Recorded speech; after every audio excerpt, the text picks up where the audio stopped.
Hey, MOTU fans, welcome back to the Spectre Creative Director's Commentary on Masters of the Universe Classics. As you can tell from the Lego image in front of you, today we're doing Roboto. Probably been waiting for this one. There's a lot to talk about with Roboto. He's also one of my absolute favorite figures when I was a kid. And I'm Scott ToyGuru Neitlich. I was the brand manager for Masters of the Universe Classics. But I'm also a collector, and that gives me kind of a unique perspective on toy making. I had the privilege of being in the toy industry and making one of my favorite figures, Roboto, as an adult collector figure. You know, when I was a kid, I had this squirt gun transforming robot, which I can't believe I found this image online. It's funny because I actually have this toy on my shelf currently in my office. And I used to think that this was where Roboto came from, that like he was somehow related to this toy, just because they had the same color scheme.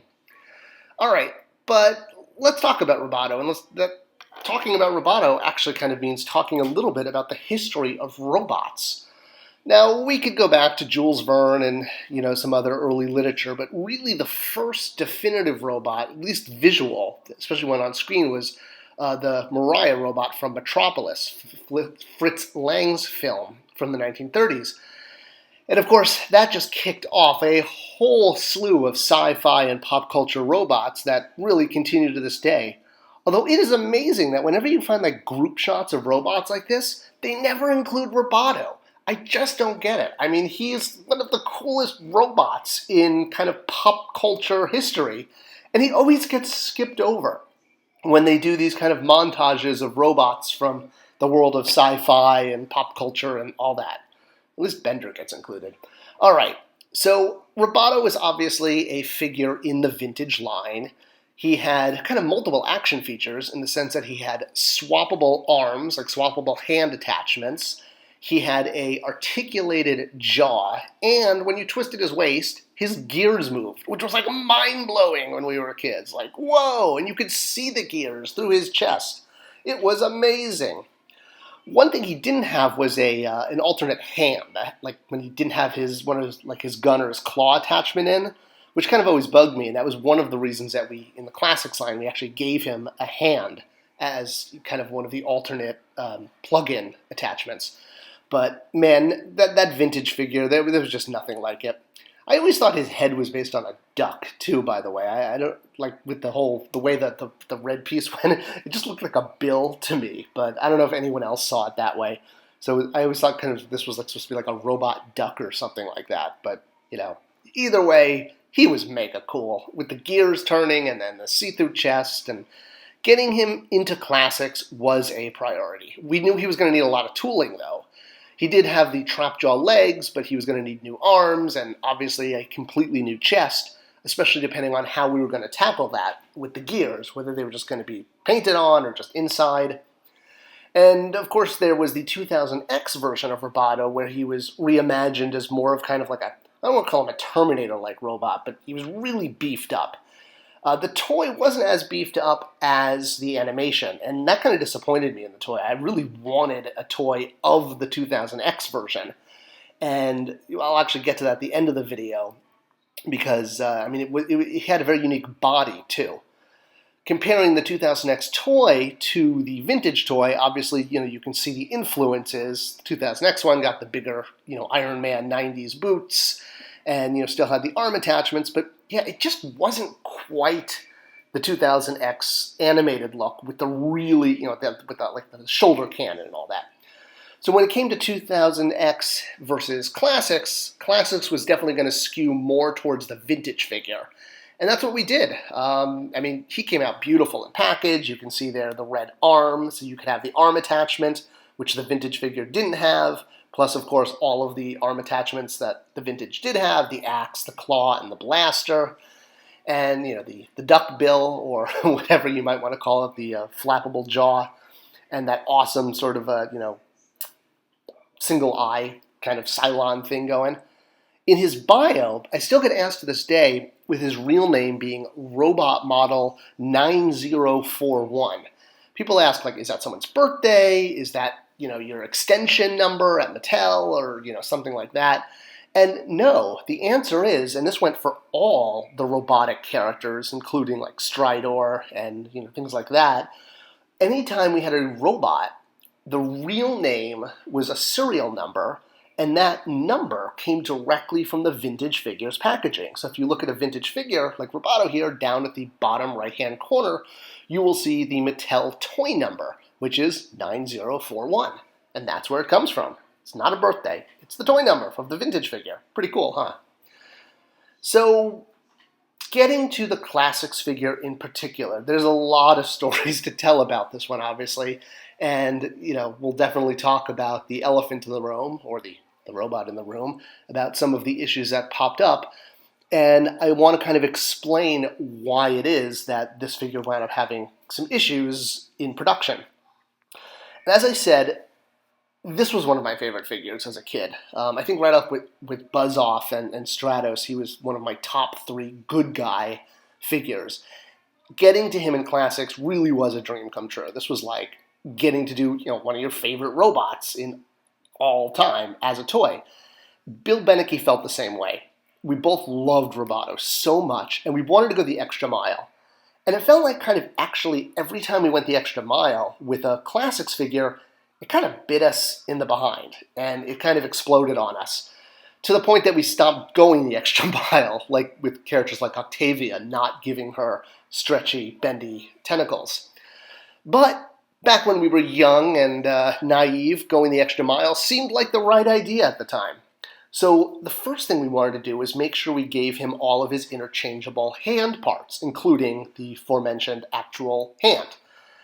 Now, when we were doing this, we wanted to make sure that the attachment parts would also work for characters like Trapjaw that had already been out, as well as potential future characters like Hurricane Hordak.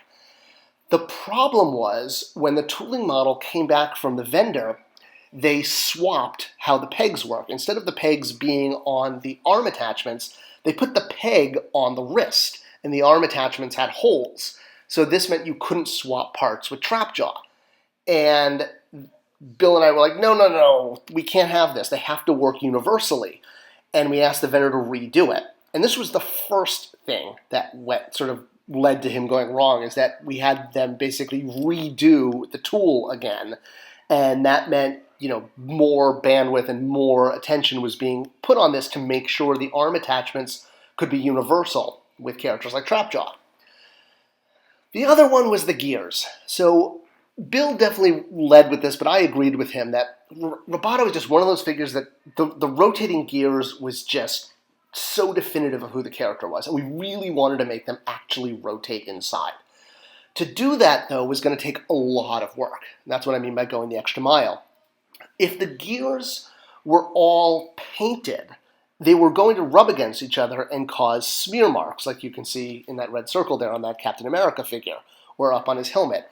And I can tell you, as a collector myself, there's nothing worse than a paint smear, because it just never goes away, and you're always staring at it, and it's just like this beacon on your toy shelf, and you could see that smear from a mile away, and it just eats into your soul. It does, doesn't it? There's nothing, really, there's almost nothing worse than having a paint smear. So to avoid this, we knew we couldn't paint the gears. We actually had to mold them in their plastic color, and we had to do each one separately through the plastic injection machine, which is what you see here. Plastic injection machines being things that make everything from toys to bowls to pencil holders and all that. Anything made of plastic. So each gear had to be done in its own color plastic and had to be run through the machine individually, which meant 3 times for all 3 gears. And this is what I mean by going the extra mile. We put in so much work to make sure the arm attachments worked and that the gears would actually rotate and not, if we had painted the gears, they would have caused chipping inside, and you would have seen these chipped gears after time. And that's the last thing we wanted. We wanted this figure to come out perfect. And we put more work into Roboto than I think any other figure previous in the Classics line. It wasn't just 3 gears. He has 6 gears in total, including the little one. So, every gear had to be molded separately. And, I can't even tell you. It was like 10 times the amount of work compared to any other Classics figure to date. But we loved Roboto so much, we wanted him to be perfect. Yeah, and that's when things went haywire.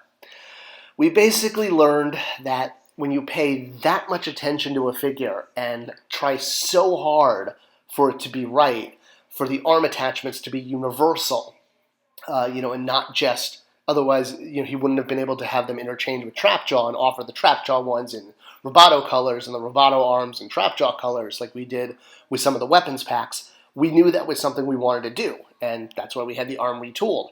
And again, we wanted the gears to actually turn and not be painted, which meant, not chip. So as I said, they had to be done over and over again. And because of all this work done to make sure these two features worked correctly, the shoulders were attached backwards, which basically meant that the detailing work on the shoulder, I guess the tech sculpting didn't match up perfectly between the shoulder and the middle of the arm, the ab muscle. It wasn't something easily noticeable. It's there, it's absolutely there. But the thing is, we spent so much time focusing on making the gears work and the interchangeable arm be universal for all classics figures that we missed the fact that the factory, misassembled the shoulders. Now, when I sent a review sample to some fan sites like Pixel Dan, who did a great review, he didn't catch this either. And I tried to point out that this was so hard to catch that even the fan sites missed this when they reviewed it. And everyone was like, oh my God, you're throwing Pixel Dan under the bus, you're blaming him. I was not blaming Pixel Dan at all. I was just pointing out that it's so hard to miss this, so easy to miss this thing, that even the reviewers were missing it. I wasn't blaming Pixel Dan at all. I was just trying to show, I know, and it's like, you're killing me. You're just killing me with, like, we've done so much work on Roboto, and for him to not come out perfect was like a knife in the chest. So, all right, looking at the 2000X version, swapped shoulders aside, and of course, it still worked perfectly fine. We did want to do the 2000X version, and while we were able to do a 2000X head eventually in the Heads of Eternia pack, it still wasn't quite the 2000X figure. To do the 2000X figure, perfectly was going to require really a new body. And you can see my video about the lost 2000X 6-inch line that was planned but never happened, where we did want to get to this. We wanted to get to 6-inch, highly articulated 2000X figures, because this would have been a separate line from Classics because it would have required a lot of tooling. Just throwing the 2000X head onto the Classics figure didn't quite work. Really, this is what you had to have. You had to have like almost a fully tooled figure to have a, this is a fan custom, obviously, but how cool would this have been? I really wanted to get to this. But alas, it just wasn't in the cards. But it would have been a great way to resell the main characters all over again by doing highly articulated 6-inch 2000X figures. And that was Roboto. Swapped shoulders aside, which, yes, I know kind of led to some cracks in the clear plastic as well. And I know. I feel terrible to this day. It keeps me up at night, especially because of how much I love Roboto. But unfortunately, he didn't come out perfect. And honestly, this was a kind of a major reason why we stopped, if you will, going the extra mile on some of these figures. All the time we spent on those gears in that arm led us to miss the shoulders being reversed and, possibly cracking the clear torso on some figures. For the most part, the shoulders still totally work. It's not perfect. And again, it kills me that this happened to a figure that I love so much, and I never wanted to disappoint the fans. But Roboto is still one of the coolest figures, and he's also one of the coolest robots, I think, of all time in science fiction and pop culture. Well, obviously except for the Iron Giant. He's the coolest.